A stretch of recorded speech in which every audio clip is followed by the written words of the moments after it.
Good news అండి. తల్లికి వందనకు సంబంధించి ఫైనల్ ఎలిజిబుల్ లిస్ట్ అయితే రిలీజ్ అవ్వడం జరిగింది. ఈ లిస్ట్లో ఉన్న వాళ్ళకి మాత్రమే అమౌంట్ అయితే క్రెడిట్ అవుతుంది. ఇకపోతే ఈ లిస్ట్ అనేది ఎలా చెక్ చేయాలి, ఫైనల్గా మన యొక్క నేమ్ సంబంధించి స్టేటస్ ఎలిజిబుల్లో ఉన్నామా లేదా ఎలా చెక్ చేయాలనేది ఈ వీడియోలో మనం క్లియర్గా మాట్లాడుకుందాం. సో వీడియో నచ్చితే తప్పకుండా లైక్ చేయండి. మరిన్ని ఇలాంటి లేటెస్ట్ అప్డేట్స్ కోసం మన ఛానల్ని సబ్స్క్రైబ్ అయితే చేసుకోండి. సో ఎక్కడా లాగ్ లేకుండా క్లియర్గా చెప్తున్నాను. ప్రస్తుతానికి మనకి గ్రామ వార్డు సచివాలయానికి సంబంధించి వెల్ఫేర్ అసిస్టెంట్ యొక్క లాగిన్లో ఏదైతే ఈ యొక్క తల్లికి వందనానికి సంబంధించి ఫైనల్ ఎలిజిబుల్ లిస్ట్ అయితే రిలీజ్ అవ్వడం జరిగింది. సో ఇక్కడికి క్లియర్ కాబట్టి ప్రతి ఒక్కరూ మీకు సంబంధించి సచివాలయాలు ఏవైతే ఉన్నాయో అక్కడికి వెళ్ళి మాత్రమే చెక్ చేసుకోవాలి. సో బయట ఎక్కడ చెక్ చేసుకునే దానికి లింక్ అయితే ఉండదు. సో ఇకపోతే మనం ఎలిజిబిలిటీలో ఉన్నామా లేదా ఏంటి అనేది చెక్ చేసుకోవడానికి ఆంధ్రప్రదేశ్ రాష్ట్ర గవర్నమెంట్ ఈరోజు మార్నింగ్ నుంచి 6 స్టెప్ వెరిఫికేషన్ డేటా అనేది ఇనేబుల్ చేయడం జరిగింది. అంటే గతంలో స్టేటస్ అనేది ఎలిజిబులా ఇన్ఎలిజిబులా అని కొంతమంది గ్రీవెన్స్ పెట్టేవారు. ఇలా వీటన్నిటి స్టేటస్ సంబంధించి ప్రస్తుతానికి స్కీమ్ ఎలిజిబిలిటీ అనేది స్టేటస్ అప్డేట్ చేయడం జరిగింది. కాకపోతే ఇప్పటి వరకు వచ్చిన తాజా సమాచారం ప్రకారం 22వ తేదీ నుంచి అమౌంట్ అయితే రిలీజ్ చేస్తామని విడతల వారీగా చెప్పారు.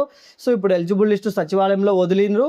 సో ఇప్పుడు పోతే మనం ఎలిజిబులా కాదా, ఫస్ట్ ఆఫ్ ఆల్ బ్యాంక్ అకౌంట్కి ఎన్పిసిఐ లింక్ అనేది ఉండాలి. సో ఇక్కడ ఎన్పిసిఐ అనేది డీబీటీ ఇనేబుల్ ఉంటే ఎటువంటి టెన్షన్ పడాల్సిన అవసరం లేదు. సచివాలయంలో లిస్ట్ అయితే ఉండాలి.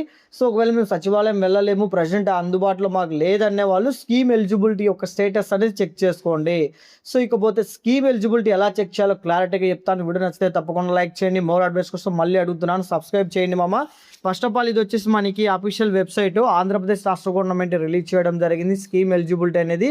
ఈ యొక్క వెబ్సైట్లో మనము దాదాపుగా చూసుకున్నట్టయితే తల్లికి వందనం సంబంధించే కాదు, అన్ని ప్రభుత్వ పథకాలకు సంబంధించి మనం ఎలిజిబిలిటీలో ఉన్నామా లేదా, మనకి వెహికల్ ఉందా, ఏమైనా సరే ల్యాండ్ ఎక్కువ ఉందా, మున్సిపాలిటీ ఏరియాలో ఏమైనా సరే ప్లేస్ ఉందా, అలాగే ఏదైనా వెహికల్ మన పేరు మీద ఉందా, అండ్ సో వాట్ కొన్ని రీజన్స్, ఎలక్ట్రిసిటీ ఉందా, ఇవన్నీ మనకి ఇక్కడ ఈ యొక్క సైట్లో కనిపించడం జరుగుతుంది. ఈ సైట్ని స్కీమ్ ఎలిజిబిలిటీ అంటారు. ఈ యొక్క సైట్ లింక్ అని నేను డిస్క్రిప్షన్లో ప్రొవైడ్ చేస్తాను.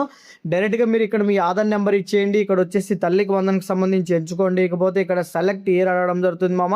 2026-27 అయితే సెలెక్ట్ చేసుకోండి. సెలెక్ట్ చేసుకున్న తర్వాత గెట్ ఓటీపీ మీద క్లిక్ చేస్తానే మన యొక్క ఆధార్కి ఒక ఓటీపీ రావడం జరుగుతుంది. ఓటీపీ అనేది ఎంటర్ చేసిన తర్వాత మనకు అన్ని ఆప్షన్స్ అనేది సాటిస్ఫై ఉన్నాయా అన్సాటిస్ఫై అనేది ప్రధానంగా చూడాలి. ఇన్ కేస్ ఇక్కడ ఎవరికైనా అన్సాటిస్ఫై అనేది ఉంటే ఖచ్చితంగా దానికి సంబంధించిన రీజన్స్కు మీరు వెరిఫై అయితే చేసుకోవాలి. లేదు మీకు అన్నీ సాటిస్ఫై ఉన్నట్టయితే సచివాలయంలో లిస్టులో నేమ్ ఉన్నట్టయితే 100% మీకు డబ్బులు అయితే వస్తుంది. ఎటువంటి టెన్షన్ పడాల్సిన అవసరం లేదు. సో ఖచ్చితంగా ప్రతి ఒక్కరూ స్కీమ్ ఎలిజిబిలిటీ చెక్ చేసుకోండి. ఇందులో ప్రధానంగా మనకి ఎలక్ట్రిసిటీ ఉంటుంది, ల్యాండ్ ఉంటుంది, సో ట్రాన్స్పోర్ట్ డిపార్ట్మెంట్ అంటే వెహికల్ ఉంటుంది, income tax, government employ, so ఇవన్నీ 6 రకాల ఆప్షన్స్ అనేది ఇందులో ఉంటాయి. ఈ 6 రకాల ఆప్షన్స్లో మనం ఎలిజిబుల్ అయితేనే తల్లికి వందనం డబ్బులు అయితే వస్తుంది. మెయిన్ పాయింట్ ఇదే అండి, ఎక్కడ సుత్తి లేకుండా క్లారిటీగా చెప్తున్నాను. గ్రామ వార్డు సచివాలయంలో ప్రస్తుతానికి లిస్ట్ అయితే రిలీజ్ అవ్వడం జరిగింది. ఈ లిస్ట్లో మీ పేరు ఉన్నట్టయితే మీకు తల్లికి వందనం డబ్బులు అయితే రిలీజ్ అవుతుంది. వెంటనే వెళ్ళి చెక్ చేసుకోండి. ఈ వీడియో మీకు నచ్చితే తప్పకుండా లైక్ చేయండి మామ. డైలీ మోర్ అప్డేట్స్ కోసం మన ఛానల్ సబ్స్క్రైబ్ చేసుకోండి.